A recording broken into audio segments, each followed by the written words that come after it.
everyone. What a time to be alive. Today, we launched the Will Cain Show at 4 p.m. on the Fox News channel, as it will be a day of restoration for America. Joe Rogan, Theo Von, Conor McGregor, Mike Tyson, Jake Paul, Jeff Bezos, Elon Musk, Mark Zuckerberg, and more celebrate the inauguration of Donald Trump. 2, a fire hose of action.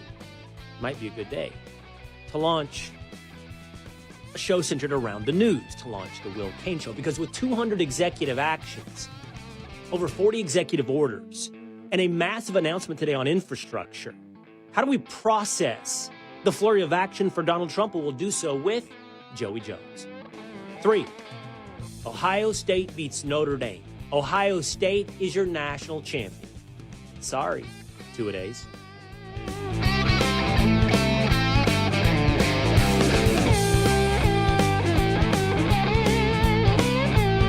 It is the Will Cain Show, streaming live at foxnews.com, on the Fox News YouTube channel and the Fox News Facebook page. Terrestrial radio, some 30-odd markets across this great United States of America, but always on demand by subscribing on Apple or on Spotify. If you're watching us on Facebook or YouTube, hopefully newly uncensored on Facebook or YouTube, hit subscribe and join us every Monday through Thursday at 12 o'clock Eastern Time. This will be a casual, continued hangout with you, the Willisha, every day as we take a first pass, but also a deep dive into the news before the launch at 4 p.m. on the Fox News channel of the Will Cain Show. How do we feel, fellas? Are we all ready? I don't even know what to expect.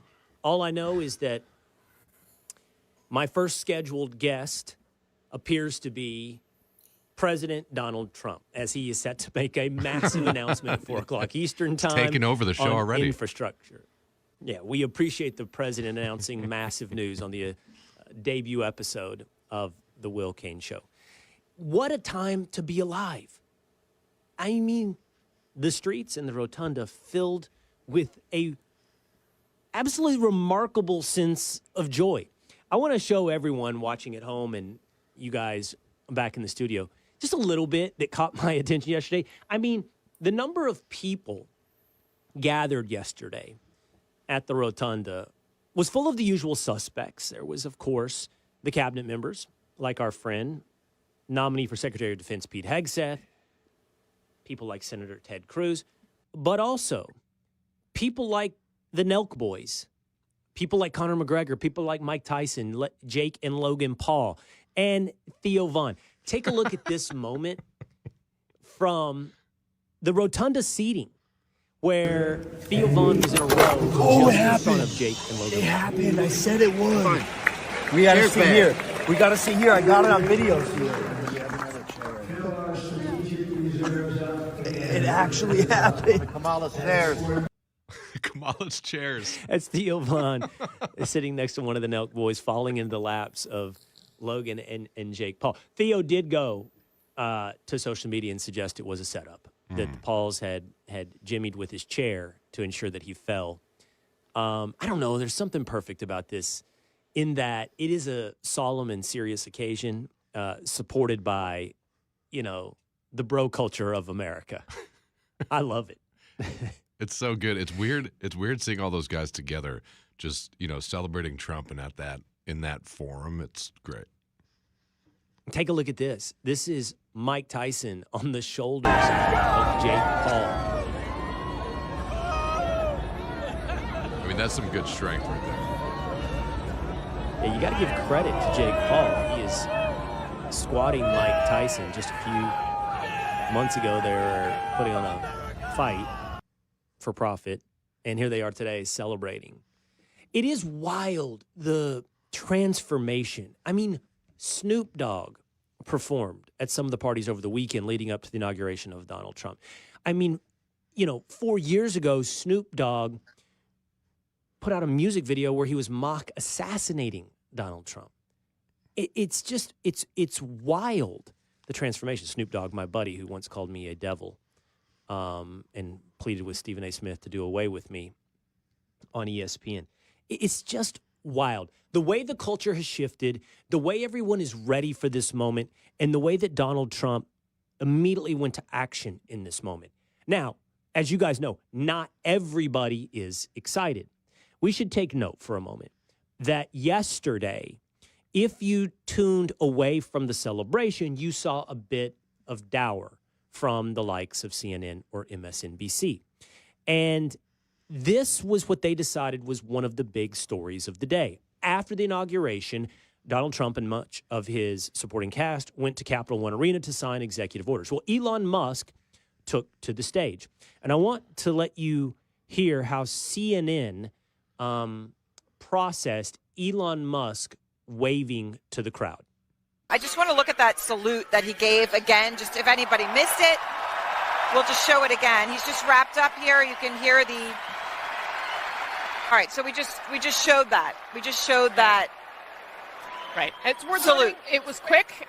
I think our viewers are smart and they can take a look at that, but it certainly was, it's not something that you typically see at American political rallies, put it that way. No, it was not something that you usually would see. And it was quick, as you point out. It was very quick, but it was in a moment of intensity for him as he came out dancing, and then he did that. He is a hero here. And I just want to say thank you for making it happen. Thank you.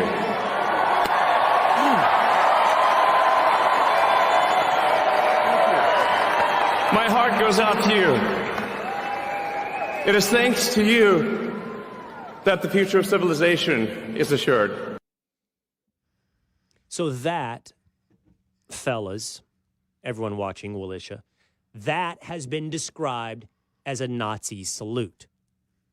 This is not an isolated accusation by a few anchors on CNN. Check this out from AOC. AOC tweeted the following. She said, just to be clear, this is in response to the ADL, the Defamation League. The ADL said this is a delicate moment, it's a new day, and yet so many are on edge. Our politics are inflamed, and social media only adds to the anxiety.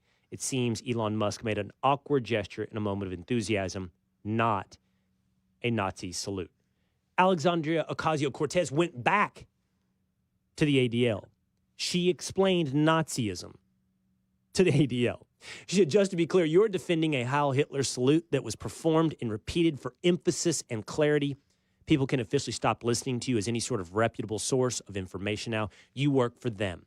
Thank you for making that crystal clear. They ran with this. It was a Nazi salute. That is being repeated everywhere by so-called Nazi experts on X, by CNN, and by MSNBC. They have not learned their lesson. They are tripling down on everything I hate is a Nazi. So we thought we'd help them out, right, fellas? We're going to help them out today. Since we are going to make the next 4 years a hunt for Nazis, let's begin the process right now. Two-Days, do you have some pictures of people giving I do. The Nazi salute? Yeah. Oh, look at that. Huh. There's Barack Obama. Interesting. There's Elizabeth Warren. They There's are Hillary Clinton. They are still There's images. Kamala Harris. They are still images, but yes.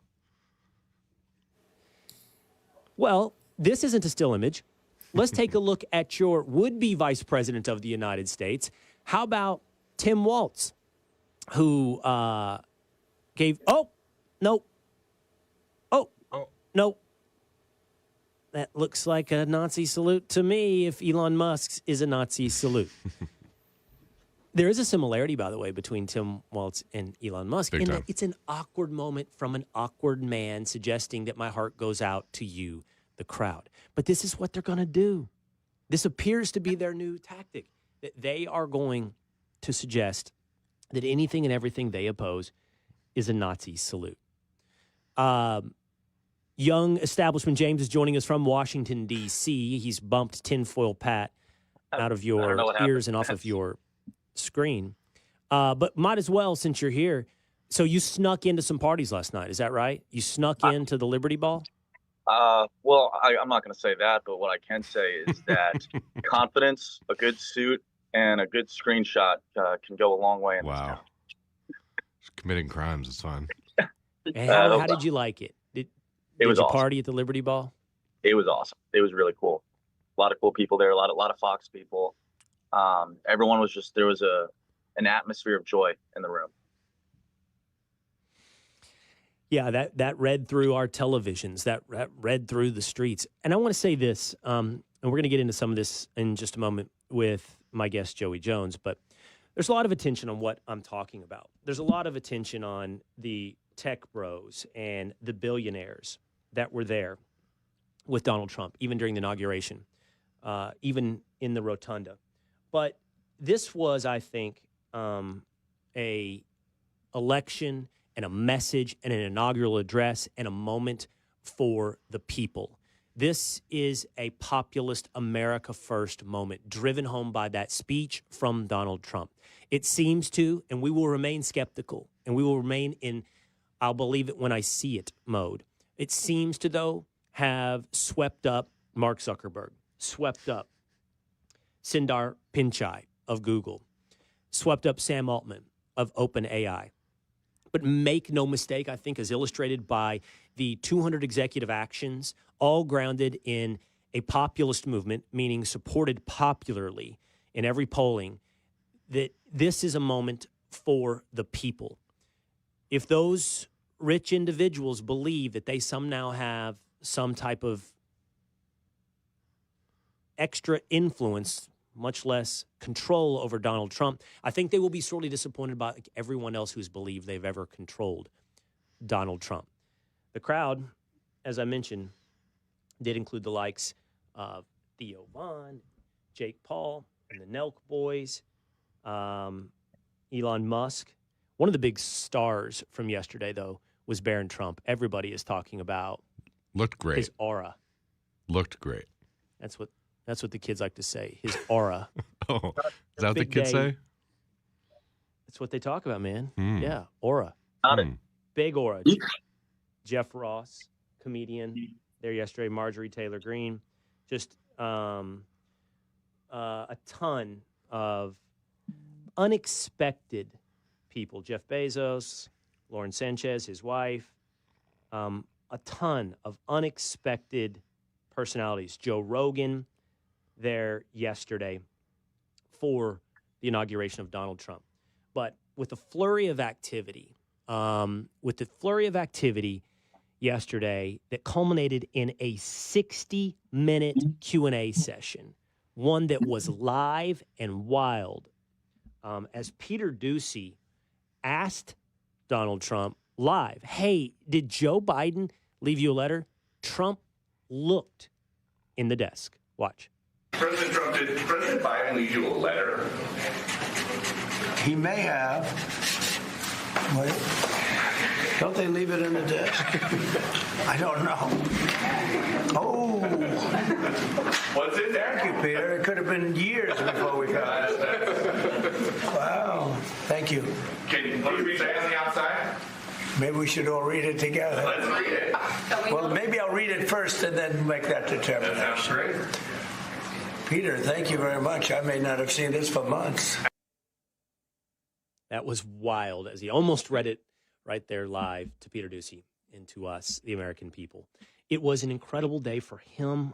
3 different speeches, a 60-minute Q&A, 200 executive actions, pomp and circumstance, liberty and commander-in-chief ball.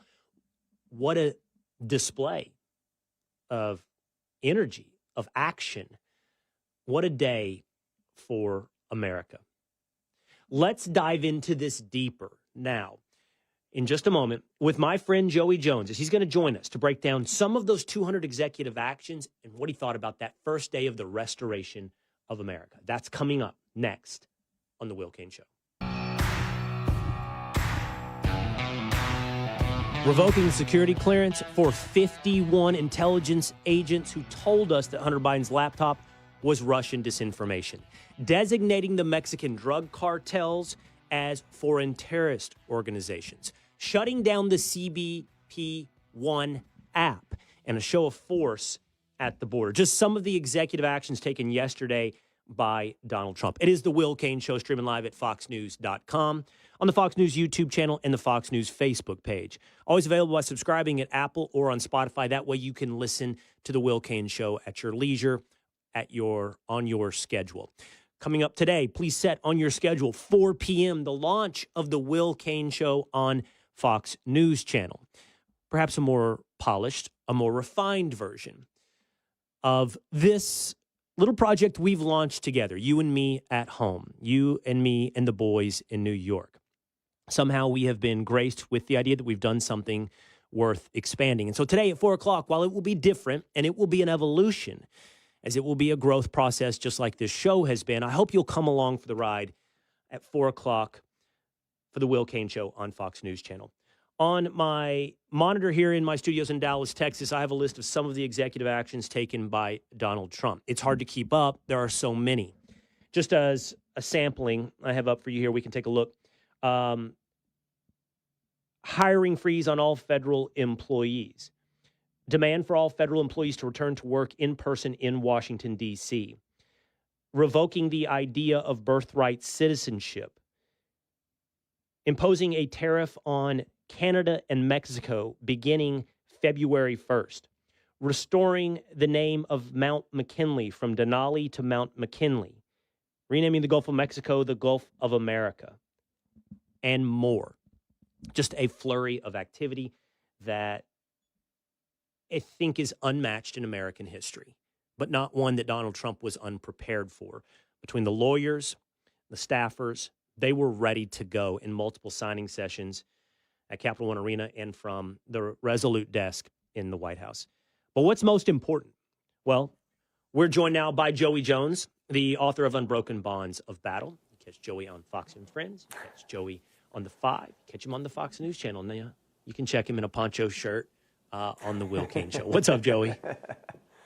Hey, man, I can't see you, so I don't know how you're dressed. And I did worry, like, you know, my biggest question right now in the world is will Will Cain be wearing a tie at 4 p.m. today? Like, that's the, you know, there's the 4 p.m.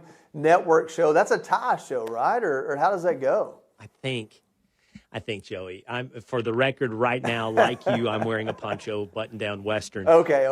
Man, the truth is, when it comes to 4 p.m. on FNC, I don't know. I think that Donald Trump is set to announce a major infrastructure project in the 4 p.m. hour, which feels like the type of news that demands a tie, Joey. But I don't know. From the aesthetics to how I'm going to talk about the news, it's all going to be a ride. All I can do is try to be myself and be authentic to me, man. So listen, you just remember, if you get 1 minute, in the 4 p.m. hour that you get to talk, you take credit for all those ratings, no matter what. Because people are going to be tuned in. They're going to be there to watch. They want to see President Trump, and they're going to see Will Cain. Yeah, officially, I'm saying my first guest is Donald. I mean, it is. I guess my first guest is Donald Trump. I don't know. That means I'll get to ask a question, but he will be on the Will Cain Show. I feel fairly certain here today on our inaugural episode at FNC. All right, Joey, man, there's 200 of these executive actions. Donald Trump tossing pins out to the crowd at Capital One Arena, taking a wild freewheeling Q&A for 60 minutes as he signed more at the Resolute desk in the White House. But what stood out to you, man? What do you think's most important that as if people are, you know, on their drive or hanging out their lunch break today, that they process all this and say, here's what's most important according to Joey Jones? Yeah, I would say the most important thing that happened yesterday was that 1 hour of literally sitting there just signing executive orders and letting the free press ask him any question they wanted while he's signing them. And some of these, like you said, like granting, I believe it would have to be a full pardon to more than 1,000 people that have been either arrested or apprehended or penalized in some way from January 6th. I mean, that is a more controversial move. He's sitting there signing this and allowing the press to ask questions about it. You know, this is supposed to be a vulnerability of his so big that he couldn't win the primary again, yet he's sitting there as the president again, signing the order to fulfill that controversial promise and letting the press ask questions about that. That would be the same as if Joe Biden pardoned all his family and let the press ask questions about it while he was doing it. And he handled it, Trump handled it seamlessly. I mean, every question he had an answer for. And you touched this in the intro to your show. One of the things that's most unique about Trump that resonates with people but no one really ever explains or talks about is this idea that he can think through what he thinks about something while you're asking him about it. It's not some canned answer written up in a talking point that's real tight and is sure to not release a vulnerability or a misstep. It is he's processing this and coming to his conclusion as commander-in-chief while you're asking him the question. And we've seen that. We saw it in his first presidency, and we've seen it in this run-up to the election and post-election. And to the human being, you receive that as pure honesty. It may not always be the answer you want. It may not always be the way you want your president to arrive to an answer. But, man, it comes across as absolutely in-the-moment honest. And that's something that we're absolutely starved for when it comes to our politicians. So we reward it by putting him back in the White House. That is such a great answer, and I think you're absolutely right. It's authentic, and that authenticity reads as honest. And then you have to say, where does that come from? And it comes from a place of confidence. On any host of issues, to your point, right, Joey, as they asked him about TikTok, right? He didn't have, I watched that. Honestly, Joey, for me, it was hard to switch to the national championship game. It was hard to switch to Ohio State Notre Dame because this was so riveting. Yeah. And it's because, take, for example, TikTok. He did not have, to your point, a polished answer that gave us all the answers that we need. But he was thinking through it out loud. He's like, well, maybe we can find a deal with them. And if we don't, well, then it's worth nothing.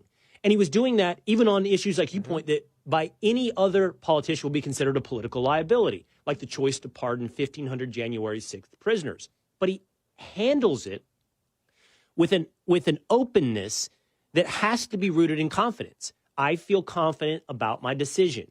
I will try to explain to you my decision. And I think your analysis is spot on about how refreshing it is. As by the way, others accuse him of being a habitual liar. Meanwhile, Joe Biden, the habitual liar, pardons members of his family on the way out the door and leaves all of us, with questions and implications of guilt. Yeah, I mean, on the Joe Biden pardon thing, here's one thing I will say. I do not believe, like I might have a few years ago, that if you're asking for a pardon, you're guilty of something.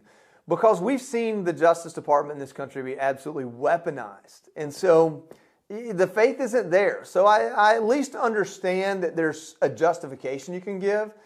So why not come out and give it? Why lie about the Hunter Biden thing and then do this in the literal 11th hour? It just shows you that there's such a stark contrast between President Trump and President Biden. Not just on the pardons, that's a good way to kind of see it, but look at it this way. Do you expect anyone, whether it be a cabinet nominee, Caroline Leavitt, anyone to come out and say something that is contradictory to what President Trump might say just before that or right after? I don't expect that at all. So you've got a president and President Trump that's figuring things out as you're asking him the question. But you've got faith in his team because you've seen it happen before. They're going to be lock and step. They're not going to come out and contradict each other. On the other side, you've had Joe Biden for 4 years that, all intents and purposes, has been a committee rule where everything was focus grouped and voted on and figured out and decided and party line narrative, yet they couldn't keep their story straight. I mean, you had the press secretary, John Kirby, both coming out and contradicting President Biden at different moments over things like weather balloons and minor incursions and things that cause wars. And yet you have a president now who has this authenticity, as you put it, honesty, whatever you want to call it, who is processing and weighing decisions in front of the press. But his team understands exactly what his priorities are, exactly what he's trying to accomplish, and they know that about him, so they're not going to get in front of him, and they're not going to fall behind him. They're going to be lock and step with him. That's leadership, and that's what we've needed for so long. Listen, I'm not telling you that everything Donald Trump represents and says and does, I believe in or represents me. But you know what? Some of my best leaders, I didn't even like. I didn't even like to be around them. But I knew why they would make their decisions, how they would make their decisions, and I never had to worry about them flip-flopping for some stupid reason or taking me in a different direction. They were predictable, and I could rely on that. And I think with President Trump, it's not that every decision is predictable, but his priorities are predictable, how he picks his team we understand, and which direction he's going to go. We know that very well because he said it for years, and then yesterday he's just boom, boom, boom, backing up all those promises. Controversial, promise to January 6 prisoners, the border, cracking down on DEI, things that sound like stump speech promises that you don't expect to always be fulfilled. Right there, day one, let's get it done. And I think people will appreciate that. Because, as you pointed out, it is truly leadership. I hear you on Joe Biden's pardons, that you could look at the precedent really set over the last 4 years of the Justice Department being weaponized against political opponents. Of course, though, that's the standard set under Joe Biden. So then he would be fearful of that standard being applied to him and his family. But I can't help but hold him accountable on two fronts. One, hypocrisy, and two, the quote-unquote breaking of norms. Joe Biden came into the office on the promise of a return to normalcy. And yet here we are with him breaking all of those American norms. And you just have to look back at one of the recipients of this pardon, Adam Schiff, and what he told Joy Reid a few years ago about the idea of a preemptive blanket pardon. Watch Adam Schiff. Have you ever heard of somebody getting a preemptive pardon who was innocent of all crime? Who's just an innocent person? Have you ever heard of that? Just somebody getting a blanket pardon and they're an innocent person? But no, I think that it's an effort not only to prospectively pardon people for things they have not yet been charged with and may never be charged with, but also it's the president's own family. It's people that have been covering up for the president in addition to his own family. This is the nature of those the president has surrounded himself with, including his family. And that is, it's been essentially a den of thieves environment. And so I think the president views this as his way of trying to protect those that have protected him. So that, Joey, is 4 years ago, as they are speculating on whether or not Donald Trump would issue prospective pardons to his family members, something he did not do. Donald Trump did not pardon for whatever accused crimes, Ivanka Trump, Jared Kushner, Donald Trump Jr. But then fast forward 4 years later, and not only did Joe Biden pardon Adam Schiff, Dr. Anthony Fauci, members of the January 6th committee, but his own family members like his brother Jim Biden as well. And so to me, okay, hypocrisy. That gets a tiresome thing to point out, but obvious here. And the second, though, is that thing about return to norms. It's such a breaking of the norms. And to me, Joey, then therefore it's symbolic of everything that was promised under Democrats over the last 4 years. They projected their own sins onto others and then committed those sins. Yeah, this is one thing that's absolutely true about Democrats, and it gives them the upper hand when we do things like budget fights and how we'll fund the government. They will absolutely sacrifice principles to get the victory. They will never, ever, ever sacrifice a win to principle and to take a stand like a Thomas Massey would on the right and several others. Ted Cruz, Rand Paul have done it over the years. But when Biden sits there and he pardons his family and these folks, he loses all credibility in a way that is so obvious that he has no choice but to admit it. And what I mean by that is he sat here and said, the justice system is it's a pillar of its own. We don't touch that. It's impervious. It can't be shook. We're not going after Trump for any political reasons. He committed these crimes and that's why he's being prosecuted. Well, if you're pardoning people preemptively, you're admitting that you believe the justice system either has or can be manipulated. So it's one or the other. It can't be both. And when you look at Adam Schiff, this is what I'll tell you. If you told me you were running for Congress tomorrow, I'd tell you, okay, well, one thing I can tell you for sure is that you will absolutely eat your words if you stay up there long enough. It's true for every politician up there on the left or the right. But most of them, it's something like in 2003, they made the argument to go to war in Iraq based on the information at hand. And in 2021, maybe on the right, maybe both, they're making an argument that war we shouldn't have done. Well, that's an intellectual argument that's changed over 20 years with a lot of evidence to back it up. So you're eating your words, but it's also a different time and a different place. When you look at Adam Schiff, just 4 years ago with all of this, indignation about what a pardon should be and how it should be used, and now he's accepting one himself, there isn't anywhere to go hide on that. There isn't cover for that. You just literally have shown that you were spouting off mean words against your enemy 4 years ago, and you're excusing something that looks real shady today. And that's all you are and all you're doing. I mean, Pam Bondi probably delivered it to Adam Schiff better than anyone has in her confirmation hearing. But the truth is, he's an extra level. He's right there with Joe Biden when it comes to hypocrisy. and being blatant about it and unashamed. I mean, you watch those hearings. Tim Kaine sat there looking like a disheveled hobo, drilling Pete Hegseth about extremely personal matters that we know the majority of people on that dais couldn't answer to themselves. I mean, the level of just the lack of self-awareness or even dignity that you have to pander at that level, at the level that most of those Democrats did, I would be ashamed. I wouldn't want to breathe the same air as them in that hearing room. It is that dishonest, and it's that easily seen through. And absolutely, Republicans have done it too. It's not even partisan. It's just, if that's what our elected representatives are, they're absolutely useless. I mean, we watched those hearings. It was absolutely useless. Well, speaking of breathing the same air, we have to ask you about this. Lauren Sanchez, the wife of Jeff Bezos, had an outfit on yesterday, Joey, that really got everyone's attention. I think we have a photo of this. She wore, at the Capitol Rotunda, she wore like a leisure suit, a sport coat jacket, low cut, like all of them are, like the one I will wear later today will be, buttoned around, just above mid-stomach, leaving your chest somewhat exposed, where she had on just her bra. And you said you don't want to breathe the same air as a lot of these politicians, Joey. Mark Zuckerberg was happy to be sitting next to, apparently, Lauren Sanchez. You can take a look at this video if you're watching on YouTube or Facebook.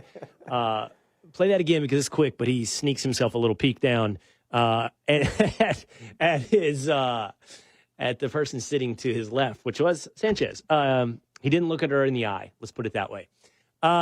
Everybody's really not very happy, by the way, about what she wore, Joey. Yeah, I think this is one of those weird moments where any other situation and Mark Zuckerberg's the bad guy, right? Like, how dare you be oogling her? But then you zoom out and you're like, well, it might not have been from a sexual attraction. It might have been from a shock and awe. Like, wow, that's what you wore. It's hard sometimes. Am I seeing what I think I'm seeing right now? And he's about half robot, so he's processing it at the same time. Like, I don't know why he don't look at the obvious. We all look to say, like, is that what I think that is? Is that a bra? But listen, there's something that we talk about here in the South. There actually is kind of all over, and it's called FU money. And, there's money where you're retired. There's money where your bills are paid off. And then there's money to where you do whatever you want to, and if somebody has a problem with it, you just say, well, F you. And so right there you've got two people with FU money who decided to do what they wanted to do, and I don't know what the repercussion could be other than to make headlines and get into the tabloids and get more publicity. I mean, it's kind of an easy bet on her part. Like, yeah, Trump's surrounded by billionaires. It's billionaires that hated him not that long ago, billionaires who put tens or hundreds of millions of dollars against him, and he won anyway. But I'm not worried about them influencing him. If Mark Zuckerberg and Elon Musk had this heavy influence over Donald Trump, TikTok would be banned forever. That wouldn't even be a conversation. I mean, it's not in their financial interest for TikTok to be in the United States. So, I'm not too worried about it. I think Trump sees it as the power play on culture that it is, more so than he needs these people to guide him in his decision making. And until he starts making decisions that puzzle me and benefit them, that's where I am with it. I agree with you. I think he likes the look of it. I think he likes the look of having won over these highly successful individuals there to, in a way, pay fealty, in another way, celebrate his victory. I don't know that it means that all of a sudden his policy is going to be dictated by oligarchs. By the way, so Elon Musk giving a Hitler salute, the American government run by oligarchs, and pardoning January 6th prisoners are the way this inauguration is being treated in the mainstream media. And there is, I think there's a balancing act, and it's one that I'll have to walk. I think Donald Trump walked it perfectly, by the way, Joey, in his inauguration address, of looking forward to a bright tomorrow, a bold tomorrow, while demanding some accountability and rectifying the sins of the past. And he did that in the room with Barack Obama and Joe Biden sitting right there, Kamala Harris sitting right there in the Rotunda. So, I think that we have to do the same. We can't just move forward brightly into the future. We have to look to Dr. Anthony Fauci and still demand accountability despite a pardon. We have to look to the 51 intel agents who told us that Hunter Biden's laptop was Russian disinformation and demand accountability. And we have to look back to the January 6th prisoners, many of whom, and there's 1,500, Joey, who were in prison for 4 years, and look at what they were charged with and compare that to another crime of the same nature that someone would have received a sentence and ask, was that justice? And Donald Trump here today said it was not justice. It's not a complete, that person did nothing wrong. But those charges and those punishments far exceeded the concept of justice. And that's what we still have to look back on. Like, we can't just move forward. And I think that's what this is with January 6th prisoners. No, he said it. He said, I've seen murderers get a year, 2 years, no time at all. And you're worried about these people that walked within the ropes. Not saying everybody did, but there are people, like the lectern guy, who committed, what do we call it? Non-violent crimes and was put in jail for years. And what did Joe Biden do? He pardoned half of D.C. and his family for any non-violent crimes committed against the United States of America. So why is it okay for your friends and family to be off the hook, but it's not okay for people that have already served time to be released when they're both politically motivated prosecutions in their argument? Joe Biden would say that prosecutions against those people would be politically motivated. I would say that, just like you did, it would be accountability. I have no problem with people that stormed the Capitol on January 6th and broke doors and busted windows, destroyed property that my tax dollars paid for. I have no problem with those people being held accountable. But do I think being held accountable should mean destroying their lives? Absolutely not. The same way that I don't think when I go out and I get a speeding ticket, being held accountable should mean I never get to drive again or that I lose my truck. Right. There's a level of accountability that makes sense. And President Trump is he's the First Step Act guy. He's the man of second chances. He's on his 13th chance right now. He understands that. So it's very consistent with who he is and how he's treated all demographics of people as president. The only people he doesn't give a second chance to are those that came in our country illegally and continue to commit crimes, and I don't think they deserve the first chance, much less the second. But I think it's very consistent with who he is. And he sat there last night and he answered the question that way. And back on the Lauren Sanchez thing, I don't think Donald Trump had a problem with how she was dressed. And I think if they'd asked him last night, he probably would have told you because he was in a good mood. I think that would have been a great question to ask him. And what a wild time when we have a president who would be willing to answer that question had it been asked. You know, we just came off of 4 years of a tightly controlled exposure to a president. And now, theoretically, if Peter Doocy had wanted to, he could have asked Donald Trump about Lauren Sanchez's outfit in the Rotunda. All right, man. Trump sits there. We have to. Yeah. Go ahead. No, it's just, he sat there and he said he found out about the pardons and he goes, well, can I go back out there and talk some more? Because I got something to say about that. Like, that was a pure, honest, that was his reaction. Like, oh, I'm going back out. That's just who he is. 3 speeches, a 60-minute Q&A. I don't know how many different ceremonies that are required of the president on Inauguration Day, but he's at more of them today, all while signing executive orders, executive actions to put this new government into motion. Joey is an SEC guy, Georgia Bulldog. Yeah. Fan. I'm a Texas Longhorn, and you're going to need us because I think we're going to be carrying the SEC into the future. I think you're going to need us because otherwise you're going to get what you got this year, Joey. Big Ten playing Midwest football Notre Dame. for the championship. I think everybody was a Notre Dame fan last night, and usually it's the other way around. But I think everybody saw Notre Dame as a Cinderella, and I guess that's why, because Ohio State just imposed their will. They're the team to beat now. They're the new kings of college football. Were good. I think Texas, Georgia has just as good a chance to come back next year, but it's not going to be as easy as it was the last 5 years, that's for sure.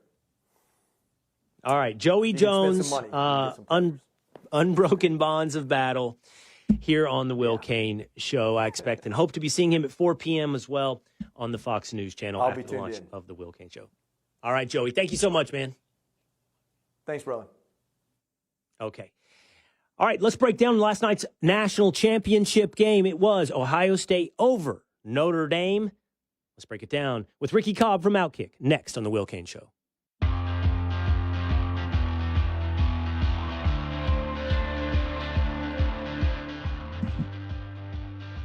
Ohio State beats Notre Dame in the national championship game. making for one very sad member of the Will Cain Show.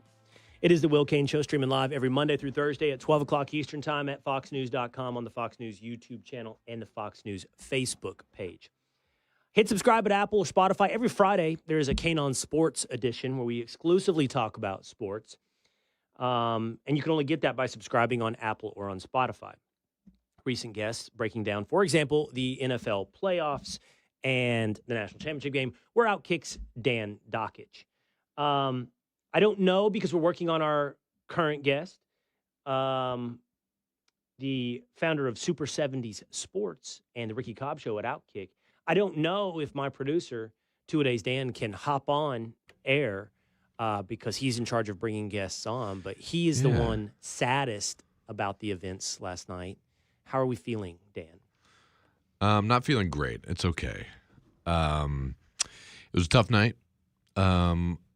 Game started off not great. I mean, when you have your quarterback throwing up on the sidelines after his first touchdown. Didn't you feel good after that first drive? I believe it was the longest drive in the history of the national championship game, that first 80-something yard drive from Notre Dame and Riley Leonard, the end of which was, I was like, Riley Leonard is a stud. I think he had 8 quarterback rushes on that drive, and he takes and delivers a hit over and over. That's the problem. Didn't you feel good, though, after that first drive, where you're like, okay, we might have something here? No, see, that's what they needed. The thing they did in the Penn State game, they brought that out later. They tried to throw the ball in the first half with Riley Leonard and Penn State, and that worked, and then they ran the ball with him. Starting out like that, I get what he's doing, but it just wore him down, and by the second time they had the ball, he was worn out. He was done. And he had no legs. It did feel like they pulled out all their tricks, like all their curveballs on that first drive. Mm-hmm. It's like, I get what you're saying. It felt like you can't do this all game long. Riley Leonard won't hold up doing this all game long. So I get how you might have felt. And then it was just overwhelming talent, to be honest. Yeah. It's Notre Dame is talented. Notre Dame is good. It's a different level with Ohio State. And you just faced overwhelming talent. So it was not my favorite thing to watch, Midwestern football in the national championship game, all Midwest, Ohio State, Notre Dame. I like a little more regional representation if we're going to crown a national champion. But I have to acknowledge they walked through the rest of the country. They walked through Georgia. They walked through Texas. Everyone else fell by the wayside.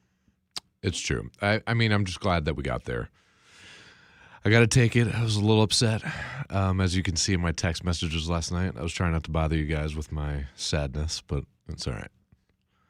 I did have to fire off one text to you that I think Texas would have won the national championship game. If we had survived first and goal against Ohio State and gone on to win that game, I do think Texas would have walked over Notre Dame. I believe we might have our next guest. Just give me 1 second. He is – okay, you got to work on it. I'm making you multitask.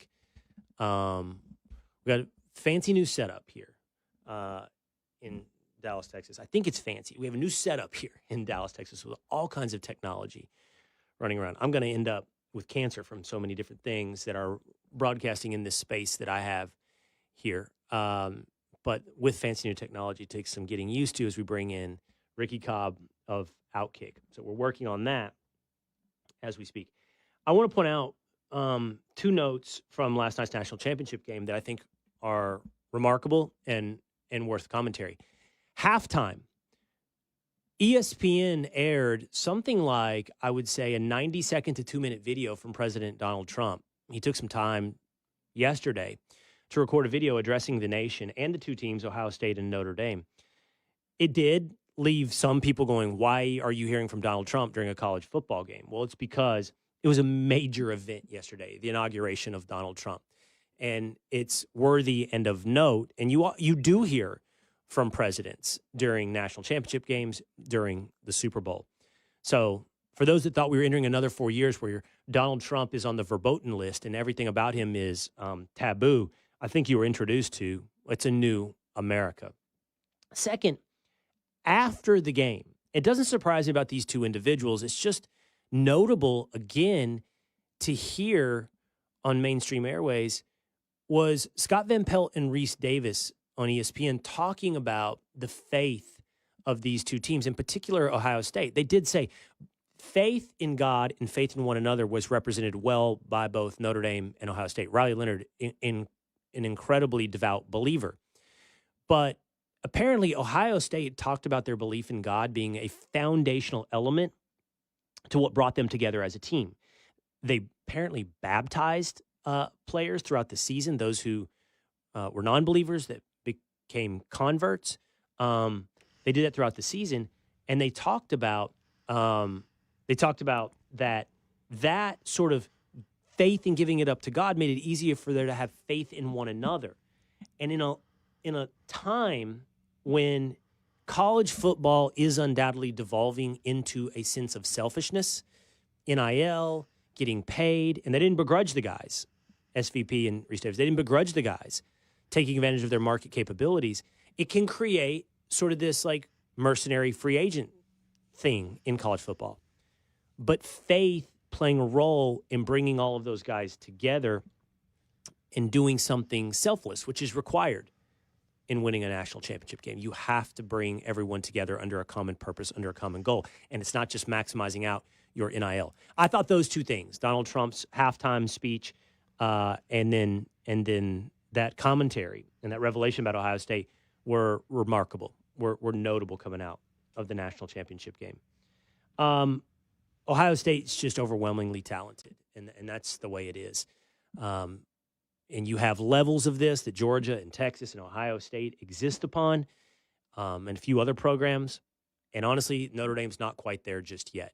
And you're going to run into that talent gap at some point. You're just going to run into that talent difference when you've got possibly 3 first-round picks playing wide receiver for Ohio State, most certainly 2, in Emeka Egbuka and Jeremiah Smith, later perhaps as well, Carnell Tate.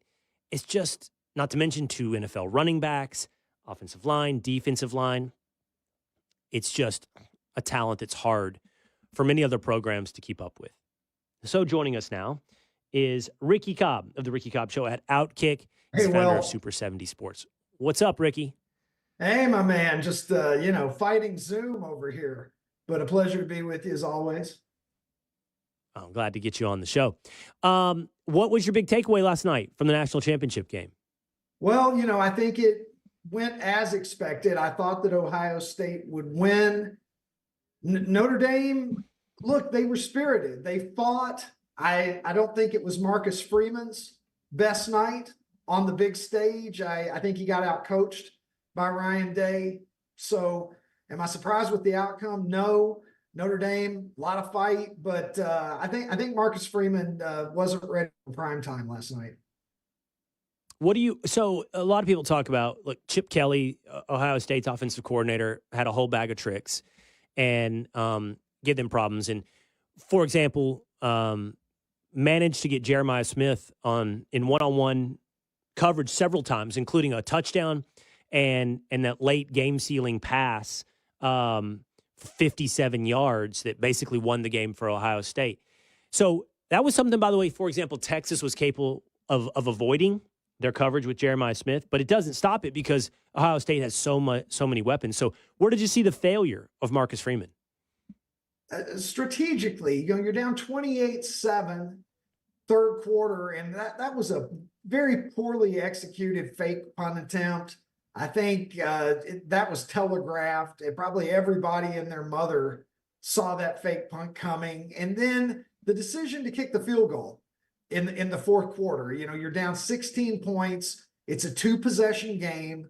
It's going to be hard to get the ball back from Ohio State and to keep them from driving down the field. You got to maximize that opportunity, Will. They had to score a touchdown there. I understand Freeman saying after the game, well, I didn't like our chances of getting 9 yards or whatever it was. But I mean, look, you've played an entire season. It's down to the wall there, and you have to get a touchdown on that possession to have any chance of winning. Instead, he opts to attempt a field goal that still left it not only a 2-possession game, but a 2-touchdown game at that point. The field goal was useless, in my opinion, and it blunted the momentum that they had, and I think he robbed them of the opportunity that they had, the small opportunity that they had to make a great comeback. You know, Ricky, it's kind of fascinating. So it's like we can separate the season into regular season and then the playoffs. The regular season had us talking about correctly that there's been some parity in college football. The transfer portal and NIL allowed high-quality players to transfer, like, for example, out of Alabama or out of one of these other premier programs and get starting jobs at places like SMU or Vanderbilt and lift up what was a middle tier into a more competitive environment. And I think that's true. I think that's great for college football. But once we got to the playoffs, what we generally saw, Ricky, was the more talented team won. And last night, Ohio State was the more talented team than Notre Dame. I mean, more 5-stars, more potential NFL players. And that's not to say Notre Dame's not talented. They are. And you could argue, well, Notre Dame was more talented than Penn State and so forth in their other victories. But that's my point. You kind of look at it every step of the way. Texas beat Clemson. Texas more talented than Clemson. Texas loses to Ohio State. Texas probably less talented than Ohio State, and so forth. And we kind of end up at the place where the team who has the most 5-stars and the most NFL players generally wins the national championship. Absolutely. I mean, that's the story of college football. Things change. We're living in a bold new era now with NIL, and college football is in a transitionary period now, and it's in an awkward phase. We're still trying to figure out what the world of professional college football, if you will, looks like. I had Michael Lombardi on my program yesterday. He's the GM of the North Carolina football program. And I said to Mike, you know, what does a GM do at a college football program? Because I'm trying to figure that out. He said, we look at ourselves as the 33rd franchise. And Bill Belichick has talked about trying to create a portal to the NFL. So we're going through a weird time in college football. But one thing that's going to hold true, whether it's 1950 or 1985 or right now, is the teams with the best players are the most dangerous teams. And yeah, coaching can mitigate some of that if you have a great coach. And Marcus Freeman, despite my criticisms of some decisions he made in the second half last night, you know, he's certainly a fine coach, but Notre Dame was outmanned, and they did the best they could with what they had. But at the end of the day, Ohio State had the horses, Will, and the team that had the most talent won the national championship. What does a GM do in college football? Is he obviously he's managing the depth chart and identifying what positions need to be shored up through the transfer portal versus high school. He's managing scholarships.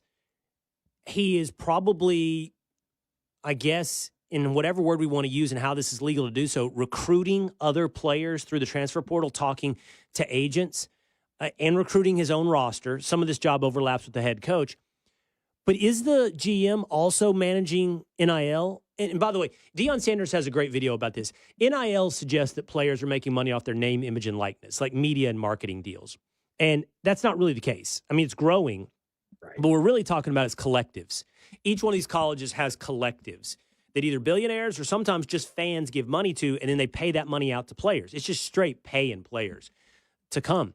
Like, who's managing the money on these collectives? Is that a guy like Mike Lombardi? You know, I didn't discuss that with Mike, and I don't know. Are there any other teams that have said that they have a general manager yet? I think that all of this is sort of crystallizing before our eyes, Will, and we're going to learn what it means as we go forward. But there's no such thing as the amateur football. I mean, college football is professional football now. It's different than the NFL. We're figuring out what that looks like, but there's no such thing as amateur football above the high school level in this era. These guys they're professional athletes. They're hired guns. You look at Will Howard, Ohio State. I mean, how long had Will Howard been in Columbus? 6 months, something like that. I mean, he's coming in, he's getting paid, he performed, he brought home a national championship, and that's it. The era of you're there for your education and your scholarship, and you're seeing guys play 4 years. Yeah, you'll still see guys who play 4 years at the same school, But this is an entirely different world in which we live in now, Will. And I'm still wrapping my mind around it, but I think there's going to have to be a lot of changes contemplated going forward. Does college football need a commissioner?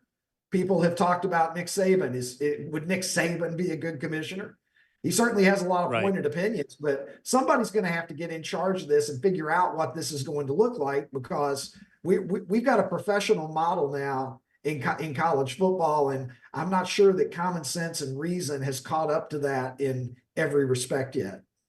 And I want to figure out who's running this for these teams. I think it is guys like Lombardi, but like if you have an existing player who wants to get paid after his freshman season because he played really well and another program's offering to pay him, you have to ask yourself, can we afford to pay him? And if we do pay him, what standard does that set for the other players on our roster? And then therefore, what's our budget? There's no salary cap. What's our budget to start paying our existing players, much less recruiting players from outside your program? It's a mess, and it's hard.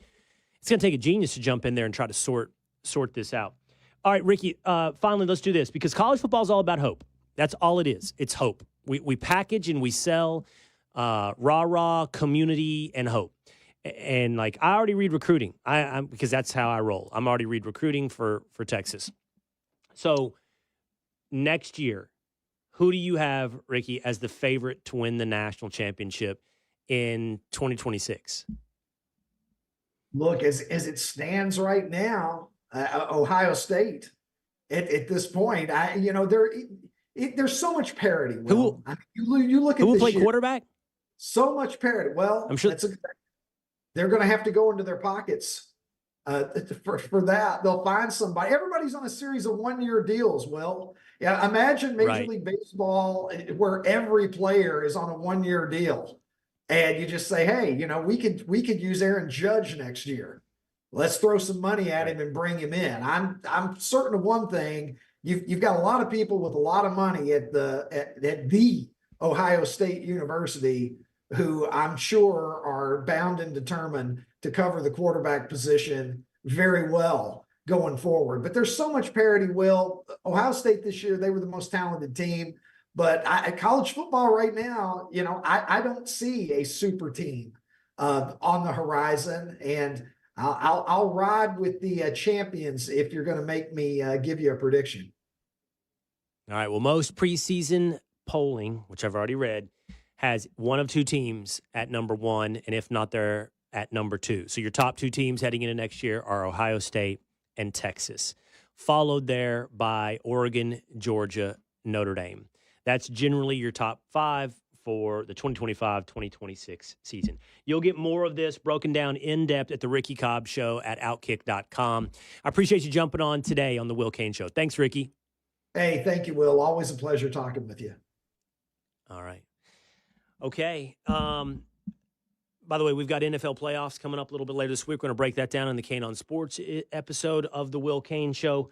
On Friday, we'll have to talk about whether or not Josh Allen and the Buffalo Bills can beat Patrick Mahomes and the NFL refs, because that is a problem.